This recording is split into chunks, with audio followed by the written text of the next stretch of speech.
Sir शिक्षणामध्ये आपण ज्याला जनरेटिव्ह एआय म्हणतो, ही काय कन्सेप्ट आहे? आता 3 प्रकारचे एआय आहेत. म्हणजे एआयचे आपण म्हणूयात की त्यांचं एआयचं जी अख्खं जीवनमान आपण जर बघितलं तर ते 3 भागात डिवाइड केलं.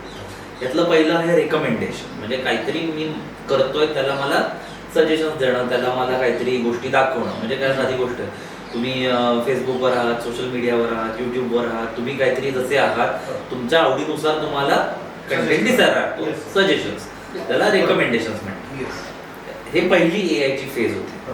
दुसरी एआयची फेज जी आता सध्या खूप जास्त चालली आहे की ज्याला जनरेटिव्ह एआय म्हणतात. म्हणजे माझ्या इच्छेनुसार काहीतरी कंटेंट जनरेट करणं. म्हणजे चॅट जीपीटीवर गेलो, या विषयावरचा निबंध लिही, तर तो निबंध लिहितो. या विषयावरचं प्रेझेंटेशन बनव, बार्डला सांगितलं ते बनवतं.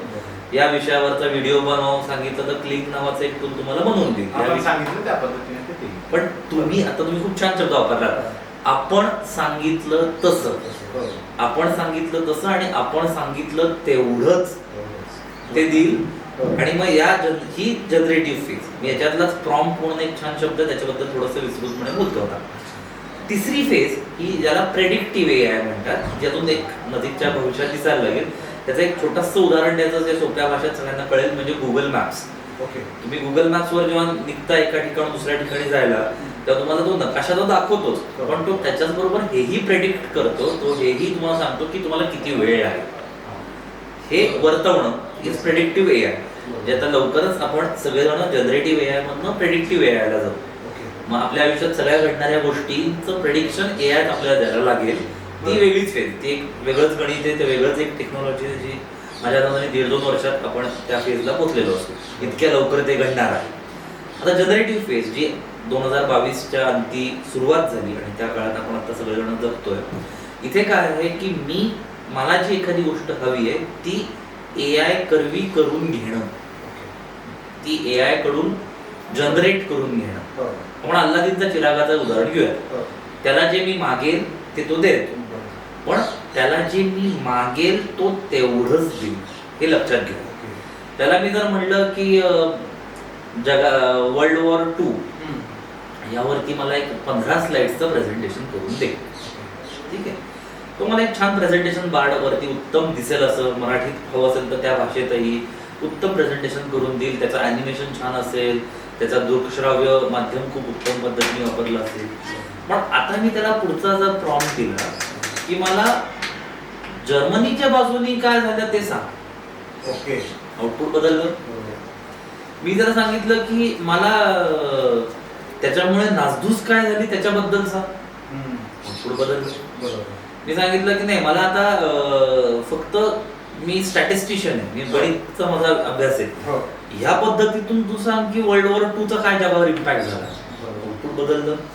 पहिलं आउटपुट काय होतं, अतिशय बेसिक जनरल लेवलचं होतं. पण तेच टूल मला काय हवं हे जर जास्त प्रिसाइजली सांगितलं तर ते अजून उत्तम देईल. इथे तो फरक पडतो की मला काय हवं ही स्वची ओळख स्वतःची असणं. ही जर स्वची ओळख तुमची असेल की मला या ह्याच्यातून काय हवं, तर ते अजून उत्तम पद्धतीने तुम्हाला आउटपुट देऊ शकेल. सो जनरेटिव्ह एआय शिक्षकांसाठी किंवा शिक्षण क्षेत्रात या पद्धतीचं काम करतं. विविध टूल्स आहेत. आज घडीला जवळपास 1.5 कोटी एआय टूल्स आहेत. 1.5 कोटी फक्त प्रेझेंटेशनची एक 40,000 टूल्स आहेत. त्यामुळे एखादं टूल तुम्हाला नाही आवडलं सोडून द्या, हजारो अवेलेबल ऑप्शन्स आहेत. कुठे कुठे आपल्या गप्पांच्या ओघात कुठे कुठे ही टूल्स आहेत आणि कुठल्या कुठल्या ह्याच्यात आपण बोलूया थोड्या वेळात. पण ही अशी काहीतरी टूल्स आहेत आणि जी माझं काम सोपं करू शकतात, अशा पद्धतीने जर विचार केला तर हे अजून जास्त सुलभपणे तुम्हाला वापरतात.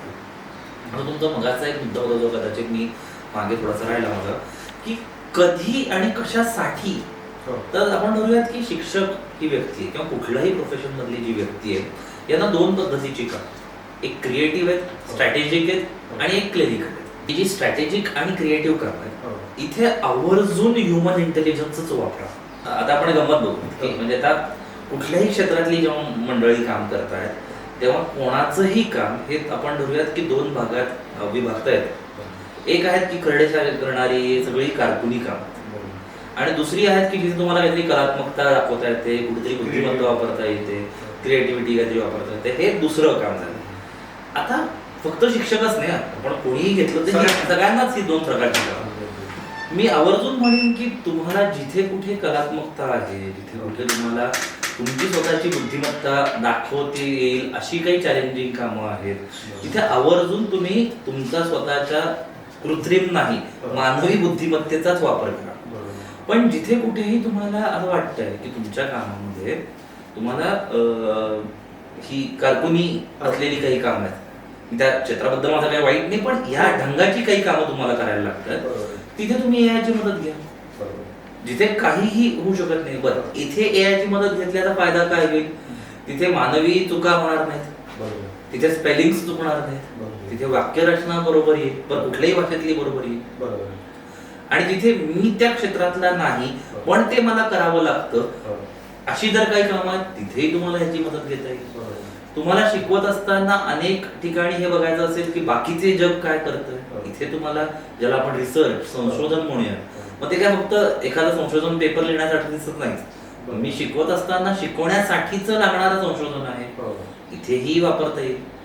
सो अशा अनेक ठिकाणी तुम्हाला एआयचं बोट नक्की धरायचं. कलात्मक ज्या गोष्टी आहेत, म्हणजे मी जसं म्हटलं की मला हीच संज्ञा अजून रंजकपणे लोकांना शिकवायची, तर तिथे त्याच्यासाठीही अनेक विविध टूल्सचा वापर करतो. मी एक दोन उदाहरणं फक्त देतो आणि टूल्सची नावं घेऊन सांगतो मुद्दामून, कारण आवर्जून लोकांनी ती वापरून बघावी. एक क्युरीपॉड नावाचं एक अतिशय इंटरेस्टिंग टूल आहे. क्युरिओसिटी म्हणजे एखाद्या विषयातली गंमत, एखाद्या विषयातलं कुतूहल माझं वाढवण्यासाठीच हे टूल आहे. खास करून शिक्षकांसाठी म्हणूयात किंवा वेगवेगळ्या स्तरावरती जे लोक अभ्यास करू इच्छितात यांच्यासाठीच बनलेलं हे टूल आहे क्युरीपॉड, CURIPOD. 1000 ऍप्लिकेशन्स आहेत त्याच्यात. त्याच्यातलं फक्त मी एक उदाहरण देतो. त्याच्यातलं एक फीचर असं आहे की टीच ॲज इफ आय एम 5. मी 5 वर्षांचा आहे हे समजून ही संज्ञा मला शिकवा. बरोबर. मी असंच एका कॉलेजमध्ये फॅकल्टी समोर माझं सेशन चाललं होतं आणि मी ते उदाहरण दिलं आणि आम्ही म्हटलं की चला आपण वापरून बघूया. मी क्युरीपॉड ओपन केलं आणि मी त्यातल्याच म्हटलं की तुम्हाला समोर जे शिक्षक बसले होते त्यातले विचारलं की तुम्ही मला एखादी संज्ञा सांगा जी तुम्हाला शिकवायला खूप अवघड जाते. त्यातला एक प्रोफेसर उठले आणि ते म्हणाले की ग्रॅव्हिटेशनल फोर्स, गुरुत्वाकर्षण, हे आम्हाला अवघड जातं. बरं ठीक आहे, आपण ते ट्राय करू. तर मी त्यांना ते दिलं आणि हे फीचर त्यांना दाखवलं. आता गंमत बघूयात की त्या टूलनी काय गोष्ट सांगितली, ही गोष्ट मी जशीच्या जशी तुम्हाला सांगतो आणि त्याच्यानंतर मग शिक्षक आणि या टेक्नॉलॉजीचं काय म्हणूयात लग्न किंवा मिलन कुठे आणि कसं होईल हे तुम्हाला दाखवतो. काय शिकवायचं आहे? गुरुत्वाकर्षण. टूल कुठलं वापरलं? क्युरीपॉड. आणि त्याला विचारलं की टीच ॲज इफ आय एम 5. त्यांनी उत्तम गोष्ट काय सांगितली की तुम्ही शिक्षक म्हणून ही पुढची स्टोरी किंवा ही पुढची गोष्ट वर्गात सांगा. कथाकथन केल्यासारखं तुम्ही ही कथा फक्त मुलांसमोर मांडा. त्या काय कथेमध्ये एक मुलगा आहे, ज्या मुलाला मोबाईल गेम्स खेळायचं वेड आहे आणि तो एक मोबाईल गेम खेळतो. त्याचं काय तुम्ही नाव द्या त्या मुलाला. आणि तो गेम काय खेळतोय की त्या मोबाईल मध्ये गेम असा आहे की ते एक बटन दाबलं की चेंडूवर आकाशात जातो आणि तो मोबाईल त्याला असा हलवायचा आणि तो चेंडू कॅच करायचा. मुलगा तो बटन दाबतोय, तो चेंडू वर जातो, तो असं करतो, चेंडू कॅच करतो. 5-6 वेळा झाल्यानंतर आता ती पहिली लेवल पार झाली. आता आपण लेवल 2 ला जाऊयात. लेवल 2 ला गेल्यावर काय होतं की त्याला वेगवेगळे ऑप्शन्स दिसतात की हा काय बाबा, हा चंद्र आहे, हा मंगळ आहे, ते असं काही छान एन्व्हायरमेंटल दिसायला लागतं, अॅनिमेशन उत्तम दिसायला लागतं. त्यातलं तो एक काहीतरी निवडतो. तिथे गेल्यानंतर परत तेच की ते बटन दाबायचं, तो बॉल वर जातो, तुम्ही मोबाईलनी असा हलवत तो कॅच करायचा. आता इथे काय होत होतं की त्यांनी जो कुठलं ग्रह सिलेक्ट केला तिथे तो बटन दाबल्यावर बॉल वर गेला, वर खाली यायला वेळ लागतोय. त्यामुळे त्या मुलाचा बिघडलं ना गणित कॅच करायचं. बरं आता वर्ष 5 लक्षात करायला, त्यामुळे त्याचं गणित बिघडलं. काही काळानंतर त्याला सवय झाली, त्याला ते जमायला लागलं. एक 4-5 वेळा झाल्यानंतर लेवल 2 पास, तो पुढे गेला. त्याने त्या वेगळा कुठला तरी पहिला ग्रह निवडला. तिथे गेल्यावर काय त्यांनी बटन दाबलं, बॉल लवकर खाली यायला लागला. जेवढा लवकर तो वर जातो तेवढा लवकर वरती खाली यायला लागला. परत त्या मुलाचं गणित घडलं की अरे ते कॅच करायला जमायला लागलं नाही. तिथे परत काही वेळाने त्याला जमायला लागलं. आता 3-4 झाल्यानंतर तो मुलगा एक चटकन एक प्रश्न विचारतो, प्रत्येक ठिकाणी बॉल वर खाली वेगवेगळ्या गतीने काय होतो? आता इथे त्या शिक्षकाचं महत्व सुरू झालं की हा पॉइंट घेऊन आता तुम्ही ग्रॅव्हिटेशनल फोर्स किंवा गुरुत्वाकर्षण शिकवा. क्युरी पॉडने दिलेलं अतिशय उत्तमपणे उदाहरण, ग्रॅव्हिटेशनल फोर्स 5 वर्षाच्या मुलाला रंजकपणे कसं शिकवा. हे एआयचा वापर करून वापरायला काय हरकत आहे.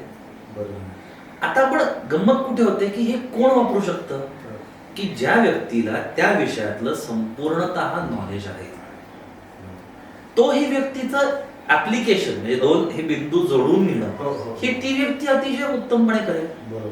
पण जर माझ्याच संज्ञा जर क्लिअर नसतील तर मला हे नाही जमणार. पण मला गंमत म्हणून तुम्ही इथं शिकवत होतात बरेच वर्ष, त्यामुळे हा जर वापर झाला तर ती मुलंही जी माझ्या समोर आहेत, बरं कुठल्याही वयोगटातली असू देत, कुठल्याही बॅकग्राऊंडची असू देत, त्यांना ही गोष्ट आता सहज रिलेट होईल. त्यांच्यापर्यंत हा विषय अजून उत्तमपणे पोहोचेल. मी जे काय सांगू पाहतोय पुढचं जे वैज्ञानिक आहे पुढचं सगळं, त्यामध्ये ती लोक चटकन ओढून घेतली येते. इथे याचा वापर करायला काय प्रॉब्लेम आहे. क्युरी खूपच उपयोगी होतं. बरोबर. आता हे तर मी म्हणलं की ज्याला मी म्हणलं कलात्मक किंवा जिथे तुम्हाला तुमची बुद्धिमत्ता वापरण्यासाठी म्हणून तुम्हाला एआय वापरायचं, तिथलं एक उदाहरण दिलं. दुसऱ्या उदाहरणाचं धरूयात की मला माझे मी जसं म्हटलं की माझी हजेरी आहे, त्या सगळ्या गोष्टींचा मला अंदाज घ्यायचा आहे किंवा मला पेपर तपासायचे, मला हे करायचंय, मला प्रश्न काढायचे आहेत. अशा सगळ्या गोष्टींसाठीही अनेक एआय टूल्स आहेत. प्रश्न काढण्यासाठी एक IPPT YIPPITY नावाचा एक टूल आहे, ज्याच्यावर तुम्ही म्हणाल त्या विषयावरचे म्हणाल तितके MCQs किंवा मोठे प्रश्न तुम्हाला काढता येतात. ते कुठल्याही भाषेतले कन्वर्ट करता येतात. त्याच्यानंतर तुमच्याकडे अजून काय म्हणजे आपण सेगमेंट आणि त्यातले एआय टूल असं गणितही थोड्या त्यांनी करू शकतो. पण इतकी आहेत आणि ती त्यातली बरीचशी टूल्स ही तुम्हाला मोफतही वापरता येतात. आणि यातलं कुठलंच टूल वापरा, तुमच्याकडे का बाबा खूप मोठा लॅपटॉप पाहिजे, खूप छान कॉम्प्युटर पाहिजे अशी काही गरज नाही.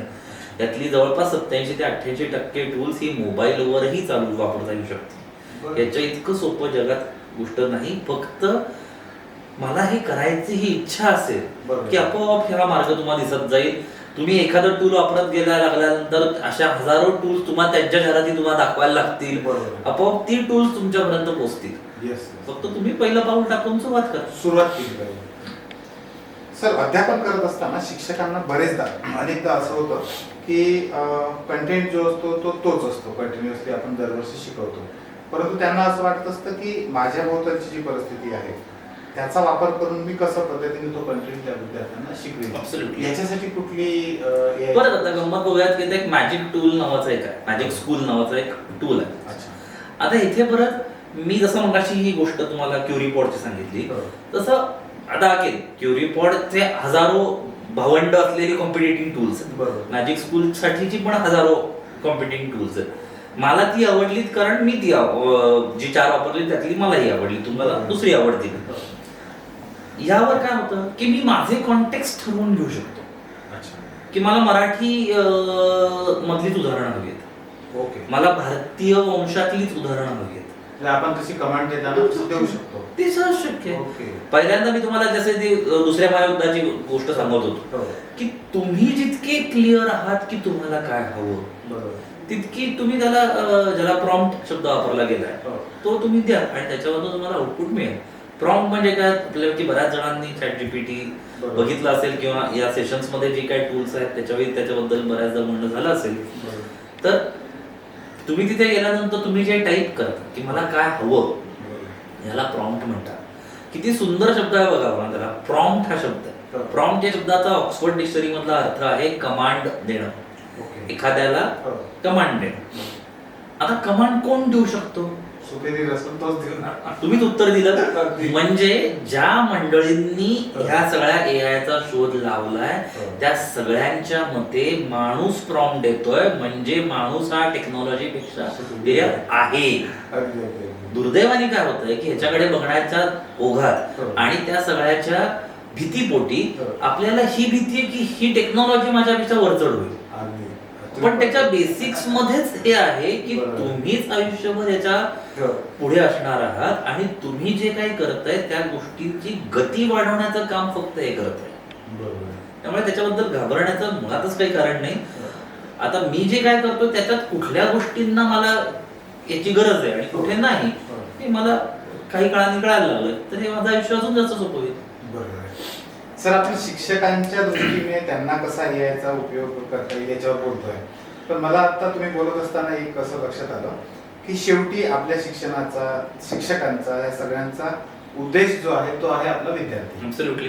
त्या विद्यार्थ्याला तर याच्यातलं म्हणजे पुढचं आयुष्य त्याचं सगळं AI सोबत जाणार आहे, AI मय होणार आहे. AI बनणार आहे. तर त्याला तयार करण्यासाठी आणि AIच्या अँगलला तयार करण्यासाठी शिक्षकांना काय करता येईल? खूपच महत्वाचा प्रश्न तुम्ही विचारला. आता पुन्हा थोडासा काळाच्या ओघात आपण जाऊयात. माझ्या अतिशय आवडते एक लेखक आहेत युवल नोआ हरारी, कदाचित नाव बऱ्याच जणांनी ऐकलं असेल. त्यांचं आता एक नेक्सस म्हणून एक खूप उत्तम पुस्तक झालं. तर नेक्सस मध्ये त्यांनी एक खूप छान उदाहरण दिलं की AI चा एवढा बोलबाला आता का चाललाय. इतक्या टेक्नॉलॉजीज आपल्या आजूबाजूला ह्याच्या आधी होऊन गेल्या, आता ह्याच्या नंतरही होतील.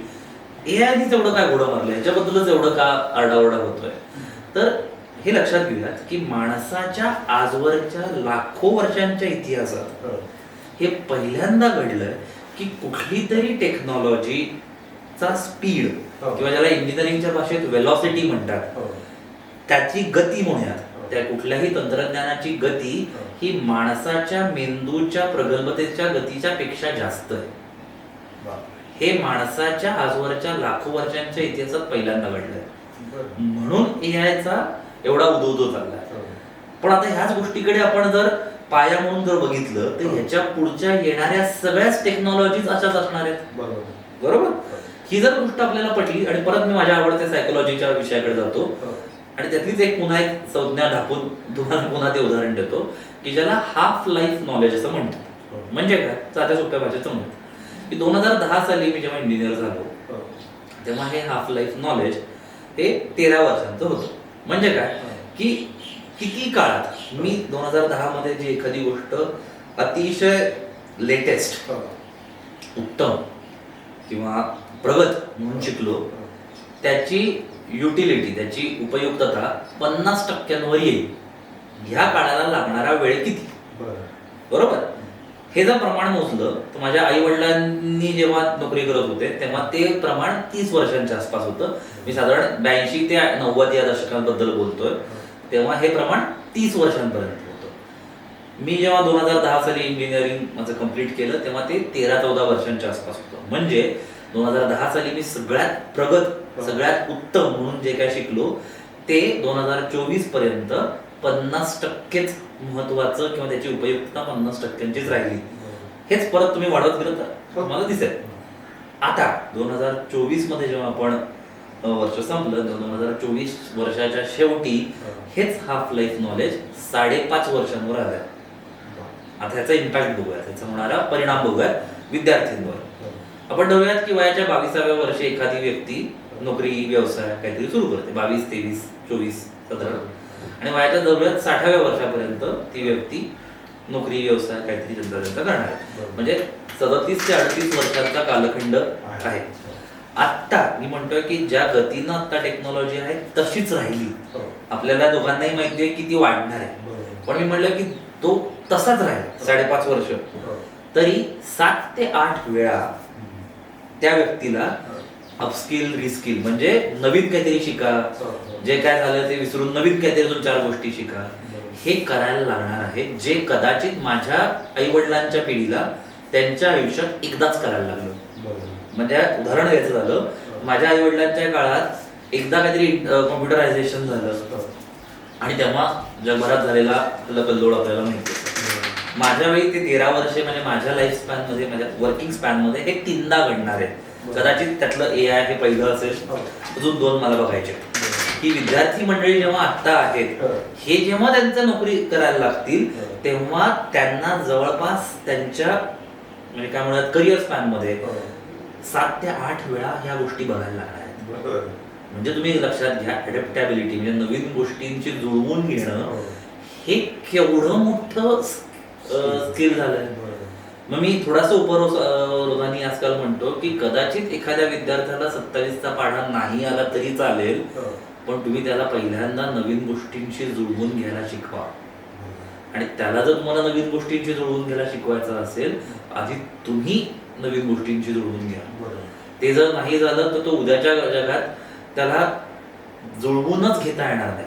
त्याला हे समजलं पाहिजे की माझे सर नवीन टेक्नॉलॉजी किंवा नवीन ह्या गोष्टीशी कसं जुळवून घेतात, तर तो उद्या करू शकेल. आणि कितपत म्हणजे एक म्हणजे माझी मुलगी आता पहिलीच जाईल, मी तिच्या बाबतीत बऱ्याचदा म्हणतो की ती कदाचित ग्रॅज्युएशन तिचं कदाचित इंजिनिअरिंग मध्ये होईल, ती मध्ये करिअर शिफ्ट म्हणून लॉयर होईल आणि कदाचित ती व्हिडिओ एडिटर म्हणून रिटायर होईल.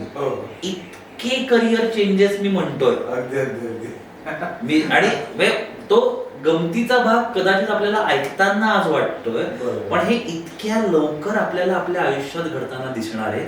त्याच्यासाठी आपल्याला ही पिढी घडवायची.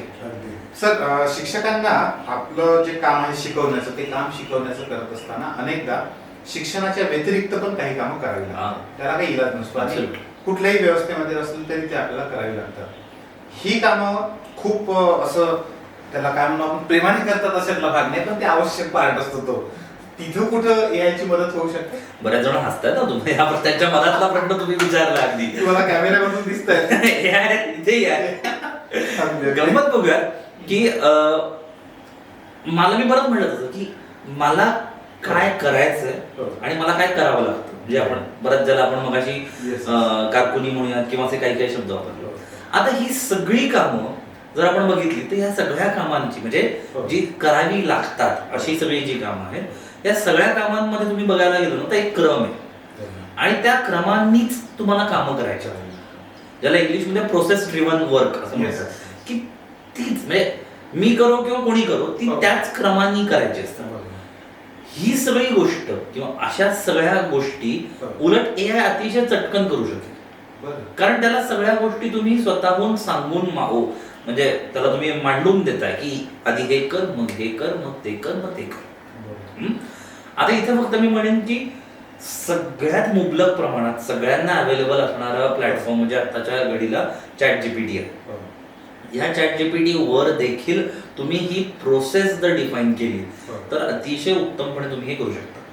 म्हणजे एका अतिशय मोठ्या विद्यापीठासाठी ज्यांच्याकडे खूप वेगवेगळ्या कॉम्बिनेशन्स मधले विषय होते, त्यांच्याकडे वेगवेगळे व्हिजिटिंग फॅकल्टीज आणि इनहाऊस त्यांचे प्राध्यापक, या सगळ्यांसाठीचं टाइम टेबल अवघ्या 13 सेकंदात या एका टूलनी मी एका ठिकाणी करून दाखवलं. 13 सेकंदात? त्याच लोकांमधनं मला कळालं होतं की जवळपास 3 महिने फक्त त्यांचं टाइम टेबल बनवणंच ही गंमत चालते. आता पण त्याच्यासाठीच जे काही त्यांना प्रॉम्प्ट म्हणून जो काही होता हा जवळपास 20 ओळींचा झाला होता. तुम्हाला जर एकदा ती प्रक्रिया काय आहे हे जर व्यवस्थित कळलं तर चक्क एखाद्या नवशिक्या व्यक्तीला तुम्ही ती प्रक्रिया कशी समजवा त्या पद्धतीत तुम्ही ChatGPTला ती अख्खी प्रक्रिया समजवा. लक्षात घ्या कुठल्याही एआय टूलवर किती ओळींचा प्रॉम्प्ट आहे ह्याच्यावर बंधन नाहीये. तुम्ही जितक्या सोप्या पद्धतीने, जितक्या सहजरित्या, जितक्या स्पष्टपणे तुम्ही ती प्रक्रिया समजवाल, ती पहिल्यांदा प्रक्रिया समजवा. ती प्रक्रिया समजवत असताना प्रश्न काय विचारायचा या उद्देशाने करू नका. तुम्ही प्रक्रिया व्यवस्थितरित्या त्यांना समजवा. ती पूर्ण समजून झाली की मग प्रश्न विचारा की ह्या वरती दिलेल्या सगळ्या प्रक्रियेमध्ये मला हे हे हे हे हवं. आपण मगाशी तुम्हाला टाइम टेबल हे एक उदाहरण दिलं. आपण प्रत्येकी म्हणजे बरेच शिक्षकांना हेही एक काम दिलेलं जातं की परीक्षेसाठी कोणाकोणाला इन्व्हिजिलेशनला जायचं त्यांची ड्युटी आखा, किंवा शाळेच्या बाहेर अनेक गोष्टींसाठी त्यांना केलं जातं, किंवा काही काहींना वेगवेगळे अहवाल बनवायला लागतात. या सगळ्या ठिकाणी तुम्ही काय हवंय, माझ्याकडे काय आहे, हे सगळं पहिल्यांदा विस्तृतपणे मांडा. ते मांडून झाल्यावर मग प्रश्न विचारा की आता मला काय हवंय आणि तुम्हाला याची उत्तर मिळते.